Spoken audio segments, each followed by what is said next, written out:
Magical realism, a term was coined by Gabriel Garcia Marquez from Cien Años de Soledad. You're driving around and all of a sudden the river turns yellow because there's millions of little tiny flowers flowing down the river and you don't understand it, or like thousands of little orange butterflies migrating, but they weren't expected until a week before. It's sort of the feeling of when it starts to snow and big chunky flakes fall and sort of dance around and they're moving sideways. It's sort of that feeling.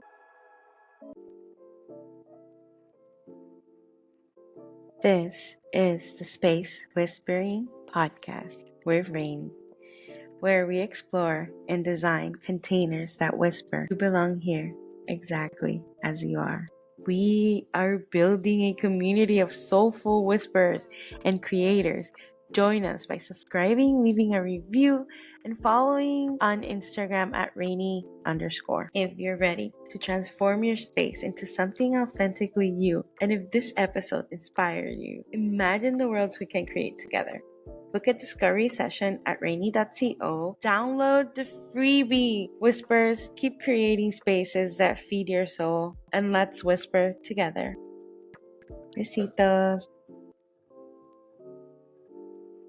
Hola, Cristina. How are you? I'm excited that you're here with me today. Oh my gosh, me too. I have been really looking forward to our chat. I know. Because I feel like I kind of knew you already in a way. I love it. Yeah, I mean, same here. There was such an interesting part of that event was seeing like the creative outlooks of everybody's companies that they were founding. Your project is so interesting and so unique. So yeah, same here. It was a very motivating experience. And yeah, I'm really curious to see what else can happen out of it. Yeah. Just for everyone to know, we met at an event from Investor, two women founders in tech. They're creating a finance app for women that have their own businesses. And so we met at a coffee event and there was many Latinas there, many people from Colombia. Yeah, it was so interesting. Just in general, like the text, we're in a WhatsApp group and, you know, looking at the new people that are coming into the community, the new women, and like willing to connect with others and willing to give as well. Yeah. For sure. For sure. It's such an interesting space to be in here in New York. Yeah. To give you like a little bit of backstory, I have been working freelance for the past 2 years, and it's been incredibly challenging in many different ways. But the biggest one has been to sort of bring myself to understand the limitless possibilities of and opportunities that are available to you in a city like New York for that model as well. I always sort of I mean, I came to New York a few years ago, like 6 years ago, very, very ambitiously looking to position myself within the art world, and it was all very art world oriented, but none of that really um in my mind at least panned out as something that I could do freelance or, like found my own thing until I did my master's where I like met people that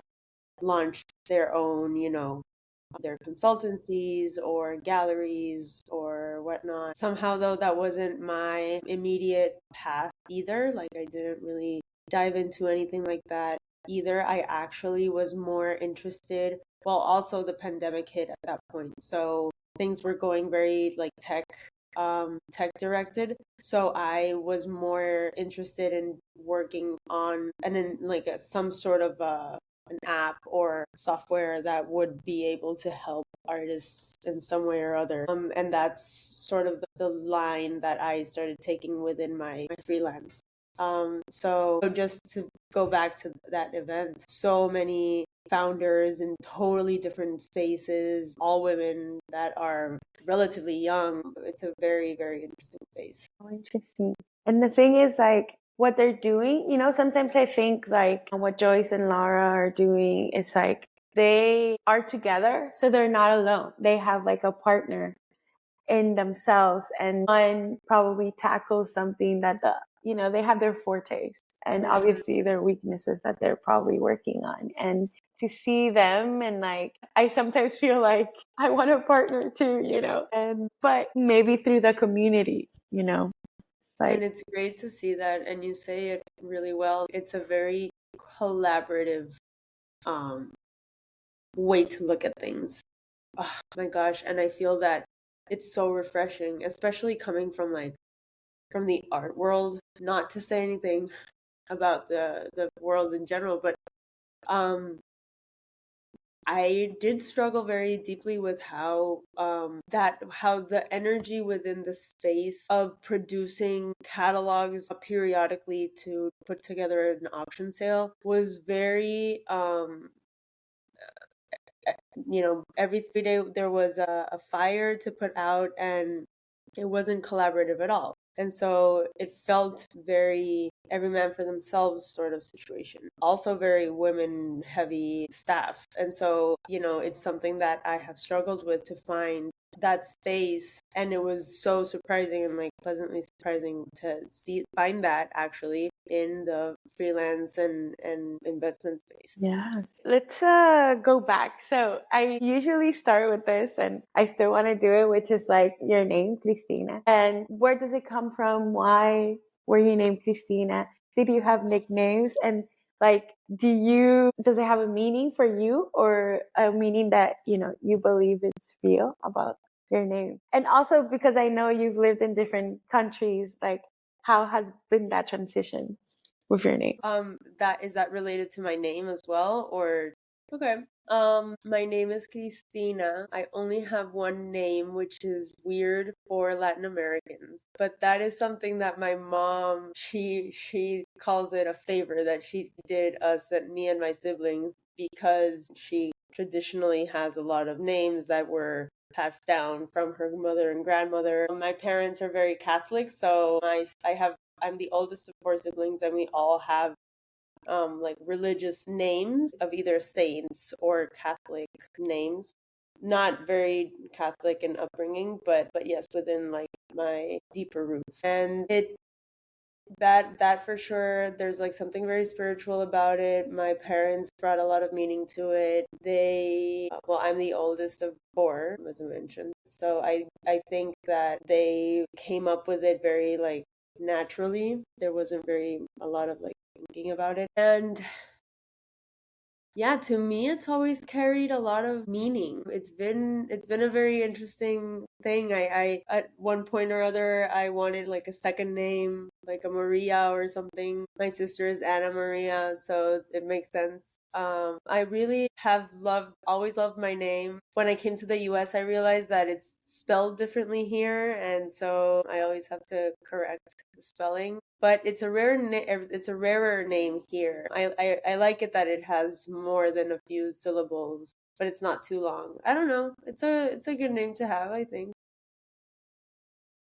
I love putting it into words. I haven't really done that. And I guess that concerning your second question, I would say that it's been like a good companion in my international life. I came to the US to study undergrad, so I have been here for a few years now. Never lived in Colombia again. I go back and forth, but I live in the US. It's an easier name to say in English than others, so I'm for that. And I can do a lot of things with it. I created a logo recently for my website, so I had to like play with my initials. So that was an interesting project. But yeah, me and my name are good on good terms. I love it. What does it It's mean not for as cool you? as Brainy, but it's a good name. Yeah. By the way, I don't have a second name, but if I would have, it would have been Maria. Oh really? Let's get Maria. It's the perfect second name.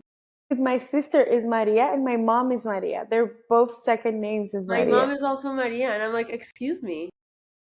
And my mom is like, I'm doing you a favor. At the same that my name was too long and she didn't want to add more to my name. Exactly. Yeah.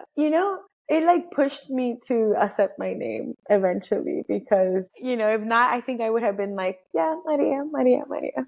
So Yeah, no, I always say that if I had been Maria, I would have found something else to complain about. me too. At the end of the day, it's hard to please a child but we love it. We love to laugh at ourselves. I know. I think our names are very powerful. I think they are our teachers in a way, like in a sense of like it's an identity. It's like how you're known. And so, like your name says a lot about you. And so, well, if you let it, but usually we do. And there's a lot of emotions attached to it, but there's also familiarity, attached to the people that love you. And so there's so much, there's a name can be so many things. So Sure. And I mean, I'm very like close to it. Well, that's my first name. I mean, last names are a whole other thing. And you changing your last name, as women tend to do, that for me is a complicated one just because of how much I love my name and like I don't want to let it go. And that, yeah, there's a lot of weight in your name. And for me, there's a lot of weight in what it means to let go of your name at a certain point in life. Not that we were talking about that at all, but no, that's but do you part of, want to talk about it? I would no. love to. Okay. My curiosity can take me very far. But then the other thing is like, I really want to know what took you to New York specifically and like, or to the US in general. And then like, why study what you studied? All right. I think New York, well, the US, in Colombia, everybody wants to live in the United States. I mean, at least it's like that American dream, that better opportunities in multiple layers and different yeah, in many different ways and with many people that you talk to. It's a no-brainer that you would want to go to the United States. I always grew up with the idea that if I was going to leave I would come back. So that's something that I have, always kept in mind as far as my plans to leave and to my trajectory abroad. I mean, I chose New York because again, to me it was a no-brainer. I studied in Boston, and I wanted to work in the art business and learn how to work with artists in an environment like how that functioned and to become the best at that, and the best is in New York. So I was very intentional about moving to New York since a few years before I graduated from Boston, and then I stayed here. There's so much here that you can really learn and transform yourself. I've been here for 6 years, and I feel that there's been like a few lifetimes in that process. There's just so much to do, and there's so many turns that your life can take. Being here, people come and go all the time, and it's really grown. Well, it's made me who I have grown to be today. And it's also made me realize that I do not want to be here for the rest of my life, which I have always known. But at the same time, there's a lot of psychology behind New York City and how people are sort of trained to think that leaving is somehow something that speaks to your capabilities or to your capacity of adversity.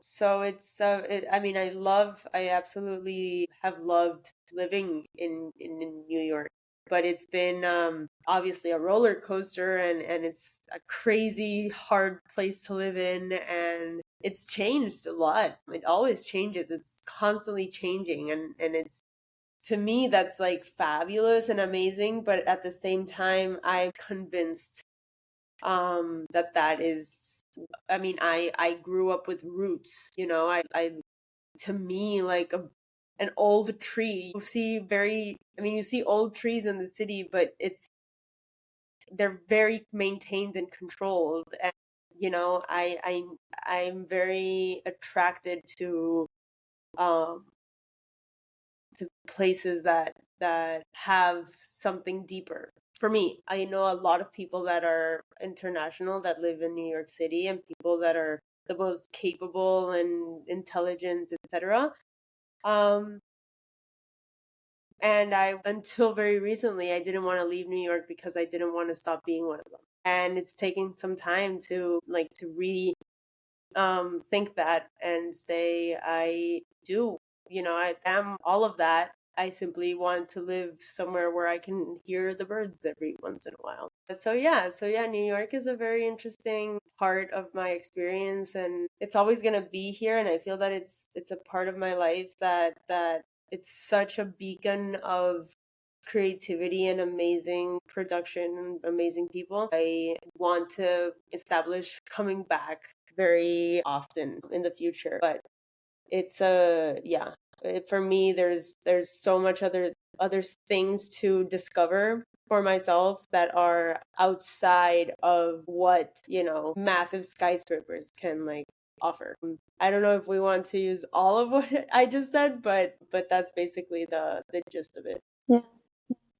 I understand. I feel like New York, it's so interesting and like so full of so many things. I don't know, Instagram, like someone popped on into my feed like saying that New York is a cyclope or something like that. I don't know, like Is a displayed. what? It's like it was a weird name. Maybe I shouldn't have. It's like a cyclope or something where like people are like a test, like almost is a test, that city. And she went into a rant, like people, like it's such a contrast. It's almost like you have to spend so much money and you have to work so much that you live like in a little cycle and you can never like succeed in a way or like Yeah. push through. Yeah. Yeah. Yeah. That's my I have banker friends. I make no money, but I have banker friends that make bank and they have no time to do anything. They just and they eat these mediocre burritos that they microwave for lunch, and this is what I'm like, what are you paying for? What is this? Because there's no end date, and obviously there's like a portfolio too, and all of that stuff is very important, and I understand absolutely. But at the same time, I mean, I see it as very rational if you're under some learning experience parameter and you're like, okay, this is what I want to learn and I'm giving myself this amount of time.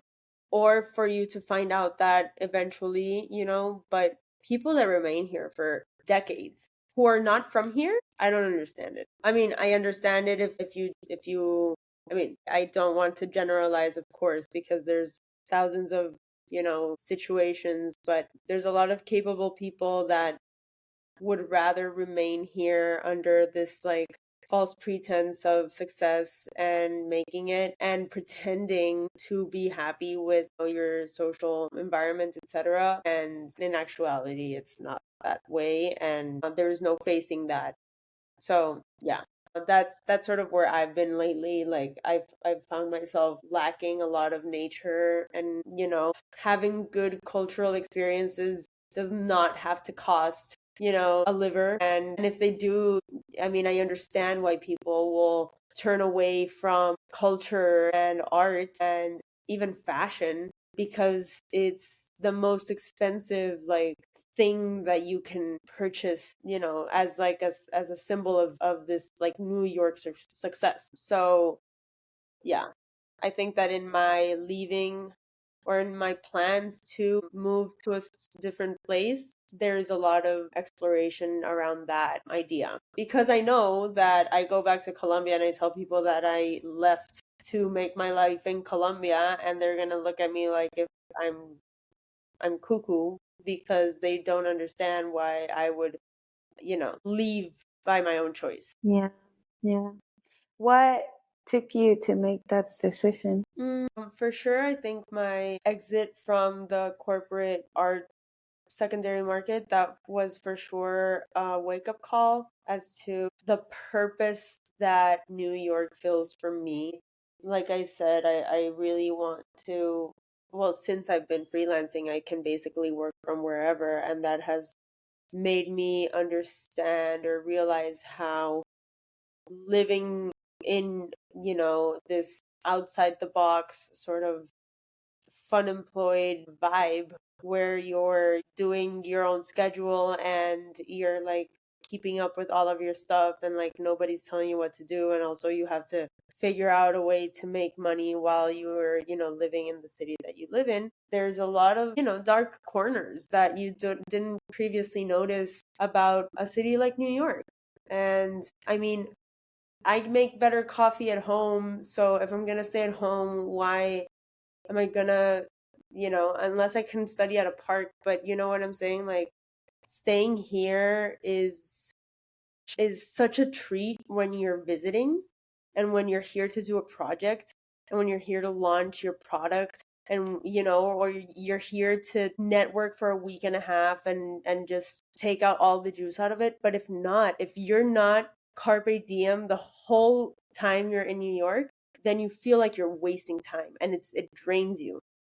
And I've come to like notice that in myself being here, as outside of going every day to my office and getting my same mediocre coffee and mediocre bagel and just blah blah blah and working all day and complaining about life, and then going back working out in my workout class, and then maybe some Thursdays I will go out and see art, but in the meantime I'm too tired to write, I'm too tired to do my blog, I'm too tired to do everything else, plus I'm not getting paid nearly enough because like I shouldn't expect to be paid nearly enough in that art world. So it was a very draining experience. I think that for me it's just more and more of a no-brainer. And every time that I leave, I am so happy that I left.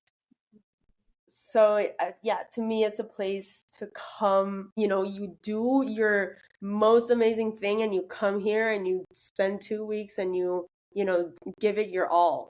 Like, do you think, those art fairs and traveling exhibitions, they don't stay in New York for more than a bit? And so yeah, and that I think I know that video that you mentioned. Like, that video sort of, it shows how social media and movies in Hollywood in general, just like LA, like I go to LA and I'm like, I'm not buying this shit. Like, whoever lives here and thinks that they're like living the life, who are you fooling? And it's the same thing with New York. I'm like, Carrie Bradshaw, girl, nobody has an apartment. Nobody does. Like, Carrie Bradshaw should have had 3 roommates. She's not making that money out of her editorial on some like weekly column in a newspaper. That's a lie. Friends, same thing. Seinfeld, same thing. They've been teaching us to like want to live in this like crooked nooks of apartments, and that is for some reason like somehow a symbol of success. And we eat it up, and then like you can do it for years if you don't pay attention, if you're making enough money. But then at the end, it's like, okay, well, I mean, having New Yorker kids, do you imagine? Sometimes I think like these kids in New York, they're little adults. They have to grow up very fast. They don't have a childhood. It's weird. It's weird. Well, I mean, I guess that they do, but it's all very, well, I mean, that's also something that I loved my off the, beaten path childhood. I loved it. I learned how to milk a cow when I was learning how to walk. You know what I'm saying? Like, Yeah. this kind of stuff that, do you think a kid in Manhattan knows what a cow looks like? No. You know, I think that it's interesting what you're saying because you come from a very competitive art world and you decided to leave that competitiveness and go into freelance. And I think like slowly, it's like you said, you almost, you were building a dream, you got to the top, and then it's like, oh my God, this is not my dream, my real dream. And so slowly you're like coming down, and I feel like you're building your own thing. You just made me think about the short story that I read. I have to find the title for you, but it's basically about like a mountain of caterpillars. Does this sound familiar at all? So it's basically like two caterpillars who decide that who are taught that what they need to do is learn to climb to the top of the mountain. And so they're climbing up and they're climbing up and they give it all they have because they believe in themselves and blah blah blah, and they're like climbing up this mountain, and they see that the more they climb up, the more caterpillars there are trying to climb up the mountain. And then when they get to the top, there's just more caterpillars. And they're like, what are like, and it's so crowded up there and nobody can breathe, and one of them almost like suffocates and blah blah blah. And then they decide to come down because they all like the like nooks and crannies of all of the caterpillars that are on top of them, they see that there's like some butterflies around. And in order to become butterflies, like they needed to get down from the caterpillar mountain and like find some nook somewhere and, reinvent, and then they could, fly. But most people, well, most caterpillars will just remain pushing and jamming each other through like to that caterpillar mountain. I'll find you the book. It's a short story. I'm sure it's better phrased. I'll put it in the show notes because that's cool. And the thing is, like, I've done that. I created my mountain thinking that that's what I wanted. And the thing is, sometimes I think we have to go through that to be able to see the truth, because you grow up exploring. I grew up exploring in nature. So it's like, what is it about a city, or what is it about, I mean, by the way, I was born in New York, but I was raised in Dominican Republic. So, which a lot of people is the opposite. They were born in another place and then they go to New York. And for me was the opposite. And I went back obviously to visit family and as an adult. But as an adult, I was already a freelancer when I arrived. And so I encounter a lot of things there. We can talk about it. I think that, yeah, that I got to a place that I was like, what is next, in a way? Like, I got to the project, to my dream job. I got to this, having my dream clients. And then I was like, now what?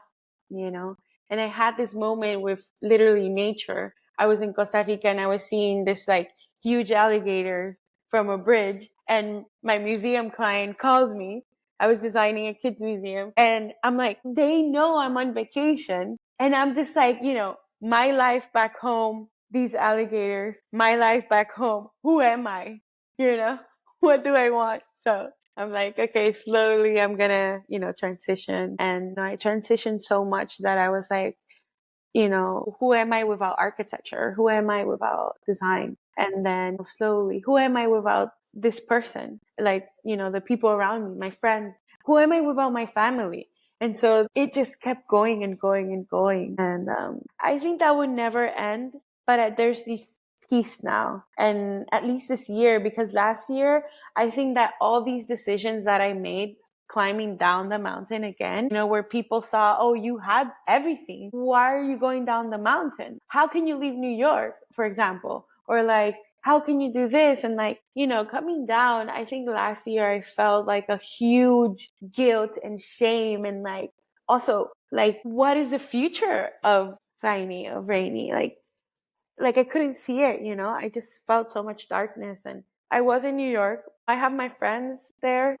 A lot of them have left. A lot of them, I have them around, and I have family there too. But something about New York also does something to stir the pot, I think. So, How so? First of all, how fast it changes, right? How people adapt very quickly, but also the sadness of the transitions. Because I lived a long time in Williamsburg, and when I arrived, it was already up and coming, right? And like, I'll give you an example. Like, my dad went to visit, we're driving, and he's like, he stops. There's a green light, but he stops and he's like, can you believe when I grew up here, I wouldn't even come to the street, because if you would walk to the street, you would be killed, shot. And he couldn't believe it. He had to stop the car and be like, looking both sides and being like, I cannot believe that this is, the Williamsburg I knew when I was growing up. He lived in Manhattan, but I don't know the whole story, but like seeing my dad react that way, I'm like, oh my God, like this is insane. And when I arrived, there was a lot of artists and still, and like, people, there was still art. I met a lot of models there, restaurants, but small owners of restaurants. There wasn't a lot of like big names yet. So it felt very like Domino Park just opened, kind of. And so even when I moved, they were on construction. During my time there, then they opened. Like, it just felt so different. And I went back after COVID because I left in 2020 because I couldn't breathe. I just couldn't breathe. And I left for a month I was supposed to just leave for a month, and during pandemic, like insane. And I was even scared to do that, to move and like even leave New York for a month. Like I just thought that if I moved, that if I traveled during COVID, like something would happen, like something bad. And the thing is, I found refuge, and every time I would think, once a month passed, I started crying, like I didn't want to go back to New York. I just cried every time I would think I was gonna go back to New York. I cried. And I called a friend in Germany, long story, and she's like, how long can you live where you are? And I like cry, and I'm like calculating, and I'm like, this much. She's like, why are you going back to New York? Say, and she gave me like a power. I don't even know if she knows she gave me. I think she does, but like I'm so grateful for her, because during pandemic, instead of being locked, I was in freedom. I forgot what was COVID, because people where I was living, people didn't even wear masks, only for like to go to the bank. But it's a small town in Dominican Republic called Las Terrenas, and specifically I was in Playa Bonita. It's very secluded. There's no cars around, but it has access to like the beach. And so I was literally in front of the beach. I walked barefoot because it was open air. People weren't using masks. And around here, it's a little different now, by the way. This is, COVID times. It's different than regular. And since then, they've been building a lot, which is kind of sad, because they've been knocking a lot of trees and a lot of things. But when I was here, not a lot of development still. People only wear masks to go to the supermarket or the bank. But how often do you go to the supermarket? Maybe once a week. And there's fruit stands every corner. You go to an ATM. You don't really go to the bank anymore. Really, people didn't wear masks, and it just felt like I was somewhere else. I really was not in the world. And into end of 2022, I was like, or beginning of 2023, I'm like, I need to go back to New York. I need to go back to New York. And I went back. And I think I pushed myself to go back, because I'm like, oh, you're living such a good life. You do not deserve it. You have to go back to the hustle. You have to go back to the real world. You need to go make money. Like, it's hilarious, because I know this now. If you would have asked me a few months ago, I couldn't answer this way, or connect with you in this way, because I think I was coming with a lot of lack and a lot of shame, and thinking that I need to go through suffering or live in a great space but I still love New York. I think that if I would have enough economically well off, I think I would live there a few months a year. Yeah. Maybe 1, 2 to do the business, to connect, to sell. Catch the foliage. Yes. And then adios. And then bye. And then adios. Gracias. I love you, New York. Bye. Seriously. Like, oh my God, if you're doing a product, you launch something and you come here for a month to, I don't know, get all your ducks in a row for the rest of the year. That is all you need. And you keep going back, which keeps you in the loop. It's such an amazing city. Nobody's gonna say it's not. But my God, it's so draining. Like, not even the people that make money are making enough. It's not enough. And I want to feel like, to me, one of the bigger questions has been like, what is my definition of success? What is that for me? Because I do not plan on being a banker, very type A. I'm very organized, but in my own way, and I'm like go getter, but I work very organically and interpersonally like you. But it can be outside of the general box. It doesn't have to be you're like contracted at a job that you have to be in and live in like an apartment with roommates, and your only way, like most people in this city, even the ones that are making money, aren't even making that much use of the cultural stuff. They're not enjoying. They can't. They have to take the train or a cab or Uber, and they have to be running around. And it's not only the 8 to 5, maybe 7 to 6, because they have to commute and look a certain way, but also they have to socialize after sometimes with clients. or they have to go see their friends because they're going crazy. And like, you know, like you mentioned, you have to go to the gym as well because you need to move your body and look good and feel good. And like, even though sometimes it can be a punishment as well, but it's like so much and so constant, and like, and also like it's small but big, and everyone is like, how do you say, like looking at the Johnsons, like looking what other Keeping up with the Johnsons. I think it's the Johnsons. yeah, or something like Yeah. that. Yeah. And Yeah. so everyone is always more and more and more and more. Yeah, exactly. And you're comparing yourself, like, if you think about it, like, energetically and like frequency oriented, like, none of that is giving you high frequency. Comparing yourself is the best way to bring yourself down, Exactly. and the quickest. So yeah. Exactly. And that's what everything is based on. Like, that's the entire incentive. I mean, most corporate ways, that's how they keep you like in the loop, is to make you compete with your peers. Exactly. Yeah, and like having access to the best food in the world, or one of the best foods, because there's a lot of places with amazing food, but and you can eat it because you don't have time or Literally. you can afford it. So Yeah. it's hilarious in a way. So it's like street hot dog for you.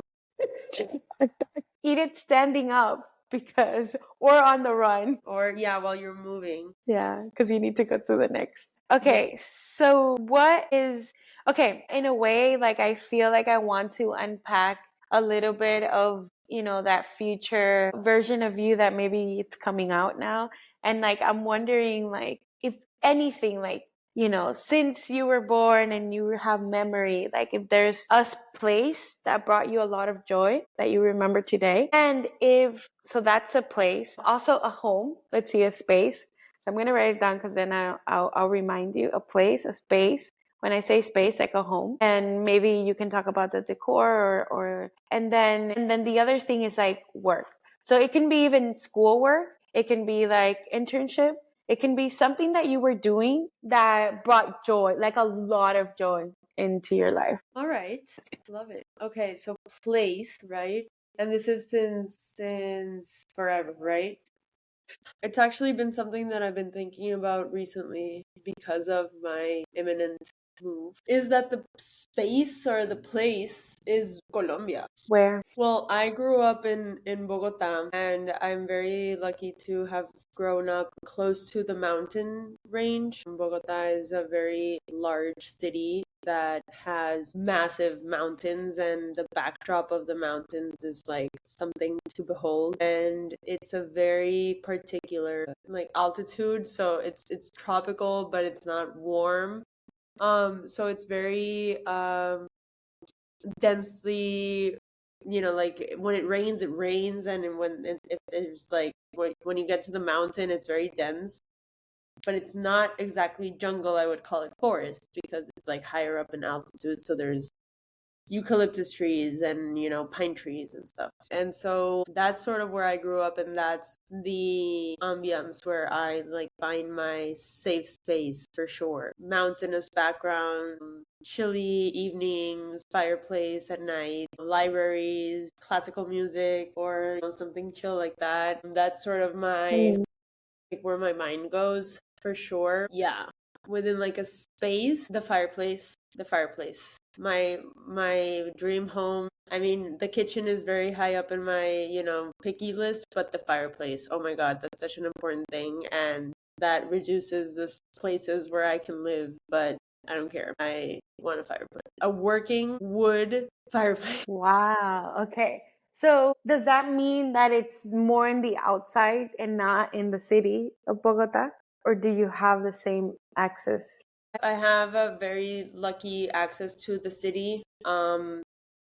But I don't mind living. Well, this is like what I'm describing to you is like where I currently live. But if I were to dream up like an ideal, it would be relatively outside of the city where I could have an outdoor fireplace too, like smoke things and do barbecues and stuff. I dream of a lot of space and eventually like gardens and stuff like that. I would love a home like that. But yes, with enough sufficient proximity to a large city where like things are easy to get. It's funny how you describe Bogota. It's very similar to New York, but the opposite. So instead of like the concrete, the buildings are steel because now it's steel and glass. It's like the density of, yeah, I Yeah, love that. Yeah. totally. And the And smells. Bogota is an enormous city, and a lot of the city doesn't have access to nature, and it's very like plain, but it's crazy because no matter what, you can get a view. Like you, there's a mountain range that's a very long mountain range that hits against basically pure east. So Bogota is organized in avenues and streets like New York, numbered. They have more A's, B's, and C's, like because it's not a perfect grid, but it's okay. It's quirky like that. Um, you People like direct themselves like where they are in the city. Where you like look for buildings when you're in New York and you leave the subway. You like in Bogota, you like look for the mountains, to see where east is, and then you can like that's what I do. So I like the mountains for me are like their personality. They have, oh my gosh, and the weather also plays a very important role in everyday life in Bogota because you're so high up the mountain. It's very tropical. Like sometimes there's like patches of rain, so you see if you're like at a vantage point where you can see far and wide. There's, you can see in different spots of the city where it's raining and where it's sunny at the same time. And then sometimes like the sun will hit against the mountains and the shade will like it plays beautifully with the mountains. So it's like nature is always a very big part of that. That's also very big in like Colombia and I think Latin America in general. But Colombia has a very close relationship with nature, I find, and like there's a lot of magic in there too. Have you heard of magical realism? No, Oof, I gave you a new obsession, I think. I think Magical you did. realism is this, I think the term was coined by Gabriel Garcia Marquez from Cien Años de Soledad. It's basically like, there's things that happen. Like, you're driving around and all of a sudden the river turns yellow because like but like millions of little tiny flowers are flowing down the river and you don't understand it and it's because some like crazy phenomenon that caused something or it starts you get people have filmed like thousands of little orange butterflies like migrating down but they weren't expected until like a week before so it's like it surprised everybody and so like it's sort of the feeling of when it starts to snow where you like and it's like those big chunky like flakes that fall and sort of dance around and like they're moving sideways and stuff.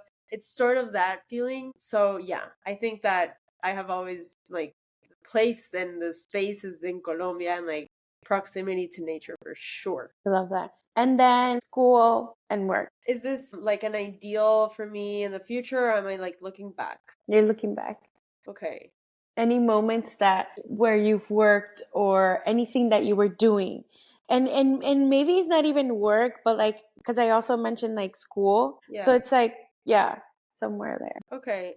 Well, I can think off the bat like I really enjoyed working on putting together exhibitions and events. Like I kind of welcome the chaos so long as nobody's like killing each other over the chaos. Like I love problem solving on the spot and feeling like I'm putting something together that's great. And that to me has been well, I've participated in several opportunities for that. Like particular thing I'm thinking like exhibition wise for, like a group exhibition for galleries that then have like a opening reception and so organizing like the press that comes around and the PR plus the logistics of putting together an event and to some particular purpose to commemorate something or like celebrate something. Yeah, I think that that's where I feel myself the most like on yeah. Useful. Yeah. Yeah. Okay, so for example when I do my the launch of my book you will organize my event Oh my God, yes, absolutely. please be my PR person. What else?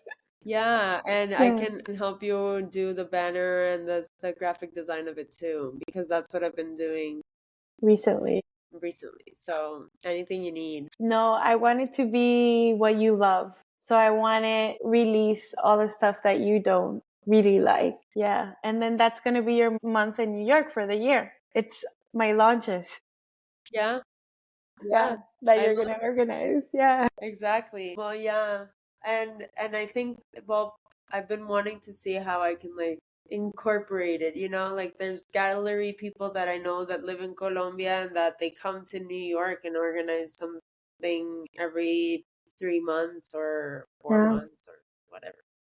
There was an event I went to, I just want to add a parenthesis, in New York, and I think it's called Objects, and it's a lot of people from all around the world come to New York and they exhibit their brands specifically for interior design, more or less, or stores. So you have like big brands and small, really small brands. And it also includes fashion. It's crazy, but it's like specific fashion. And there's a few things, even the MoMA is there. So big brands against small brand. But this brand from Colombia. They had the most beautiful like fabrics, so colorful. And I have it imprinted in my eyes. And I'll send you the brand. Absolutely. I don't remember, but from the whole show, like this show, they do it once a year or every 2 years. It's huge. And that brand just stayed on my mind. There's a Colombian few. fabrics. Oh my gosh. So many Wow. amazing things. There's so many amazing things coming out. Wow. And then the other people were from Dominican Republic, and she's a friend of a friend, and I went to visit, and they did such an amazing job. And I think like it's just so beautiful to see these small brands Yeah. being exhibit next to big people, and like, oh my Yeah. God, and them killing it in their niche. Yeah, yeah, and that's what New York provides for sure. It's like and we have to remember it's always gonna be here and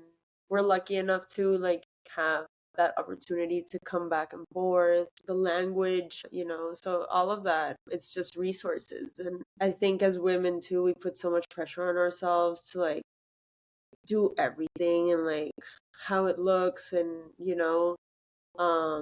yeah, definition of success. I'm reevaluating that constantly and really like conversing with myself about that constantly because you forget that you're doing quite okay without all that crazy stuff. Yeah.